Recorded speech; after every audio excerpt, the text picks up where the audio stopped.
A cordial welcome to everyone to another conference of the Self-Knowledge course. Today we will study topic number 40 of the course, an extremely important topic, in which we will talk about sacrifice for humanity. Sacrifice for humanity is a fundamental aspect to achieve inner advancement. The objective of this conference is for us to know the importance of the third factor of the revolution of consciousness, and to delve deeper into it.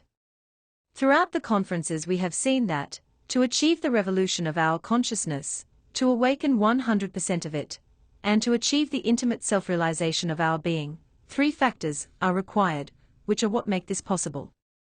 The first is psychological death, which is what will allow us to release 97% of our consciousness, which is currently trapped in all our egoic conditioning, and is what will allow us to purify the sexual creative energy. The second is spiritual birth, which allows us the creation of the existential bodies of the being, through the practice of supra-sex. And the third factor, which is the sacrifice for humanity, is what will allow us to degodicize ourselves, and awaken in us love, which is the only law of the Absolute. And it is this third factor that we are going to delve into today. What is sacrifice for humanity? The sacrifice for humanity is to selflessly deliver this knowledge to all humanity. Every work that we do in favor of humanity is meritorious. However, greater than any physical help that we can give someone, and that could help them improve their existence in some aspect for a short period of time, is giving a person the knowledge that can allow them to free themselves. This is to free themselves from the intrinsic causes of their suffering and all its evils, and free themselves from this wheel of evolution and involution, to achieve integration with their own divine being. The term sacrifice means sacred office, and the sacred office is that of wisdom, which is related to the force of our inner Father. We know that in our 3% of free consciousness, we have three forces, and that they are awakening and incarnating in us with the work of the three factors. By dying psychologically, we incarnate the force of the Sun, which is will and justice. By being born spiritually, we incarnate the force of the Holy Spirit, which is power. And by sacrificing ourselves for humanity, by transmitting knowledge to others, we incarnate the force of the Father, which is wisdom. The office of the Father is that of teaching, that of giving wisdom. Therefore, when we teach the other brothers of humanity the way to intimately self-realize, we incarnate the force of the Father. It is evident that all humanity doesn't know what it lives for. People have no idea what they were born for. Nobody has told them. They live in a state of hypnotism, totally fascinated with the things of the world and the personality, pursuing subjective goals, and with their consciousness completely asleep. When we already know the purpose of existence and receive the tools to achieve it, and leave the state of ignorance and pain, we have the responsibility of teaching the other brothers of humanity what the reason for existing is.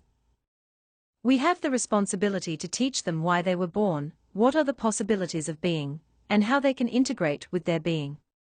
So that each one has the possibility of working on themselves if they wish so. Because it is essential to always respect the free will of everyone. We have all come to this physical manifestation with the same purpose, which is to know ourselves. And just as at some point we received this knowledge, and now we see how it has served us, and we have been experiencing it. Likewise, there are many people with those same spiritual desires, who are unaware of the path of self-knowledge. And there, love begins to develop, when we begin to develop in ourselves that desire to help others so they can also find their inner path. But it happens that normally in the term sacrifice we see suffering, because we are completely egoists, and this force of egoism makes it difficult for us to do things for others. The ego, from which egoism comes, will always oppose us doing it. The normal thing would be that sacrificing ourselves for others be something very simple, but we will see that, when we decide to share knowledge with others, it becomes very complicated for us. And this is because within us we carry not only one egoist, but millions of egoists who point in different directions. Each of our egoic ways of being has its particular interests, and only cares about the satisfaction of its desires. And that is exactly what separates us from each other, the ego, the self, the myself. Furthermore, we have within us the ego of fear, which is not a single fear, but millions of fears that don't allow us to serve selflessly. We are afraid of what others will say, how others will see us, whether they will accept us or not. We think, what if I make a mistake? And so on, thousands of fears that don't allow us to develop love. Love is always seen in the works, in the acts we do for the benefit of others. Lack of love, as a result of fear, is seen in our omissions, whenever we can do good for others, and we don't do it. When we begin to sacrifice ourselves for humanity, we automatically begin to deegoistize ourselves. Let's study this. Deegoistize means to stop being selfish, or to share what we have with others. If we really want to advance on this path, we must eliminate the ego and the egoism in us. And to leave that egoism, the key is sacrifice for humanity. To share what is the most valuable thing we have. And if we start to reflect on what is the only thing we truly have, in what is our heritage, we will see that this is our knowledge, the wisdom that allows us to revolutionize, liberate, and self-realize ourselves in one existence. If we reflect on this, if we value what we possess, we will realize that this knowledge could not be bought with all the gold in the world. When we share it with other people, we are stopping being selfish, we are giving others the possibility that they can also self-realize. Internally, any effort we make to bring knowledge to others is of great value. However, there are certain conditions to deliver this knowledge, and it is important that we take them into account. The first condition is that we must give the knowledge freely, never charging directly or indirectly for teaching it. If you charge, it is not sacrifice, but a business. And all religions made that mistake. If you start collecting a donation, or a contribution, or a tithe, or whatever, sooner or later you end up distorting the objective and the reason for which the teaching is delivered. The second condition is that this knowledge must be delivered to everyone, without distinction of sex, color, social class, wealth, race, etc. All of humanity are brothers among themselves, and we all have come with the same purpose. Since our consciousness is asleep, we don't have the ability to distinguish who is already mature to assimilate this knowledge. Sometimes who we least believe is ready to receive this knowledge is the one who needs it the most. For this reason, we must give this knowledge to everyone. And to do so, it will be necessary to eliminate many eyes within us that are full of prejudices towards others. The third condition is that we must always respect the free will of those to whom we give the knowledge. We must understand from now on that we must not convince anyone, we must tell them, but not beg them. Those who are not prepared will not be able to start the path. And each one must convince himself.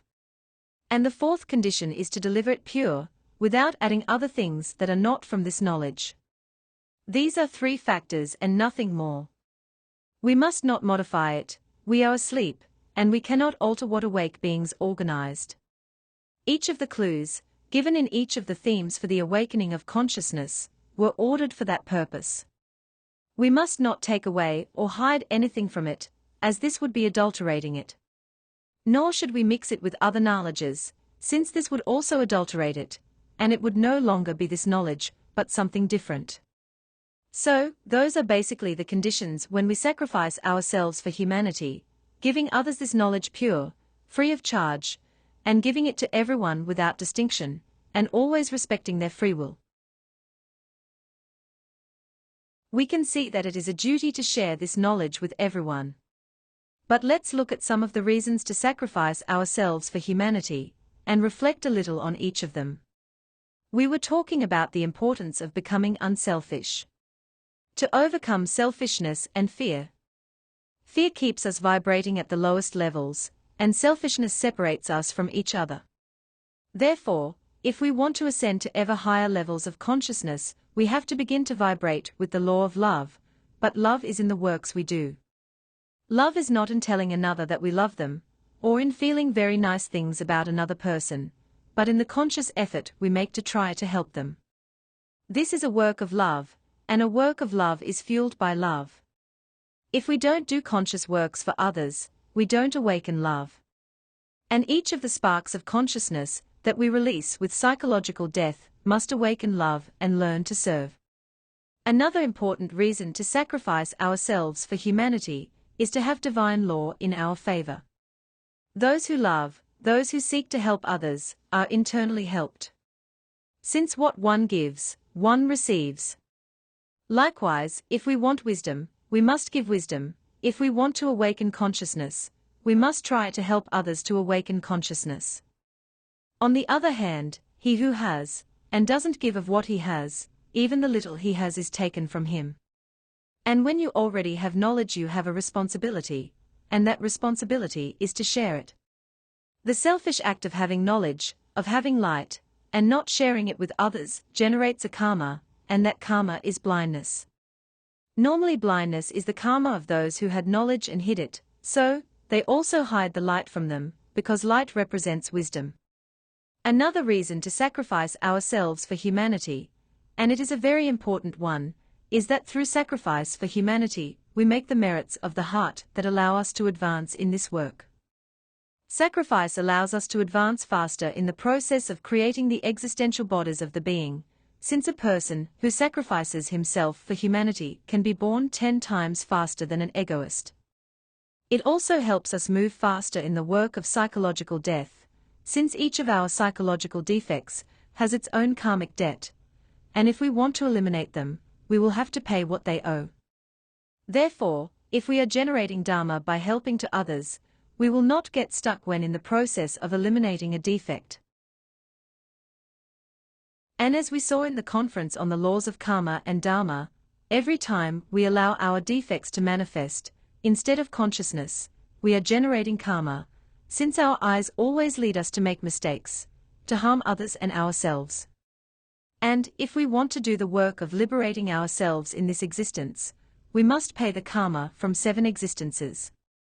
Therefore, when we help others, we earn Dharma or cosmic money with which to pay our karmic debts with love, so that we don't have to pay them with pain, through illnesses, crises, etc. Furthermore, when we sacrifice ourselves for others, we receive strength and merits to achieve different practices, such as achieving astral projection, and having the right to access certain places, or investigate certain things in the astral plane. Also, to achieve transcendental meditation, merits to achieve understandings, for retrospections, etc.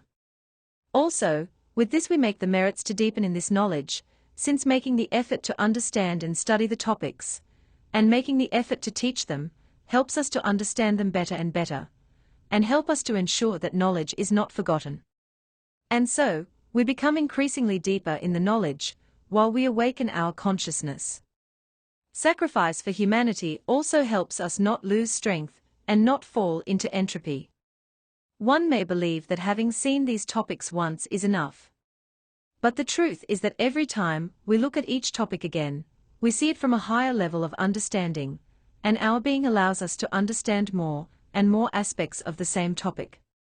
And for this reason, this knowledge never becomes routine, because we go deeper and deeper into each of the topics, as we apply them in our lives and verify them. With the knowledge that we receive directly from our being, we feed our soul. It is interesting to reflect on that famous phrase that is part of the prayer known as the Lord's Prayer. And that is when we say, "Give us this day our daily bread." In the internal worlds, bread represents wisdom, so when one says, "Our daily bread," he is referring to the wisdom that comes daily from the Father to our heart. So, when one makes the request, "Give us our daily bread," he is asking for wisdom to be able to feed himself. Because we live not only on physical food, but also on those manifestations that come from the higher worlds. The 2, pineal and pituitary glands, through a secret path, through a very special door, can send the wisdom of the Father to the heart. But you have to feel it, you have to live it. Let's now look at the various ways to make sacrifice for humanity. The sacrifice consists of 2 main aspects. One way is by fishing, and the other way is by teaching. Fishing is looking for people who are interested in receiving this knowledge. And we do that when we do any type of advertising, whether virtual or physical. Like sharing the conferences, creating some advertising ourselves, or sharing the advertising that those who already teach do to invite people to receive the conferences, talking to them about the knowledge, etc., and directing them to where they can receive the conferences if they are interested. Teaching is preparing yourself, by studying the course topics, to become an instructor and teach the lectures either in person or virtually. So, one begins clearly, receiving the lectures, and inviting others to the lectures. Talking about this knowledge to our acquaintances, and then to all the people we can. And we begin to study the topics to go deeper into them. The conferences are based on a book where the conferences are synthesized, and we can gladly give it to those who are already interested in beginning to delve deeper into the study of these topics, and who feel the desire to begin teaching them. It is then important to do a preparation, or training process to start teaching directly. Then, we begin teaching the lectures either virtually, or in person at a meeting location.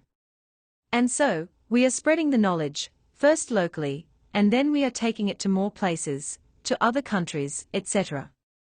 And the most important form of sacrifice is to awaken our consciousness to be able to make an increasingly conscious sacrifice. A great wise man said that the greatest gift we can give to humanity is our own transformation. Let's reflect on this. The important thing is that when you decide to teach, no matter where, everything you teach becomes strength, and we need that strength to be able to move forward. We see that there are many people who walk around the world with a spiritual longing, with an internal need to find a path that leads them to self-knowledge in a practical and direct way. However, there are many who receive the knowledge, and very few who stays and practice it. And why does this happen? Because, although we receive this knowledge in the physical world completely free of charge, in the internal worlds, the right to receive and maintain it is very expensive. And in the internal worlds the right to knowledge is paid with Dharma, that is, with love. If we don't have Dharma, that is, the merits to continue advancing, we lose strength, this knowledge stops making sense to us, and we end up returning to being swallowed up by life, or to continuing to search for some other path that provides us with a simpler method to reach heaven. Why do so many people arrive, and why do so few stays? Well, because they have nothing to support themselves inside the bus, which in the astral plane symbolizes the place where the conferences are being received. That's why they are leaving permanently. Therefore, the formula to maintain ourselves in the knowledge, and advance in it, is to begin to do, as little or as much as we can, to bring knowledge to others, to share with others the light that we are obtaining internally, which is our understandings. This so that that light grows every time more and more, until we become completely enlightened. And well, this was today's conference. I hope that it has served you to deepen the importance of the third factor for the revolution of consciousness, and to understand why love is seen in our deeds, and lack of love, as a result of fear, is seen in our omissions. As always, I invite you to the next conference, in which we will teach two very interesting practices. One is the dance of the dervishes, and the other is the transmutation of cosmic forces. These are practical tools so that we can perform better in esoteric work. Don't miss this interesting topic. Until next time.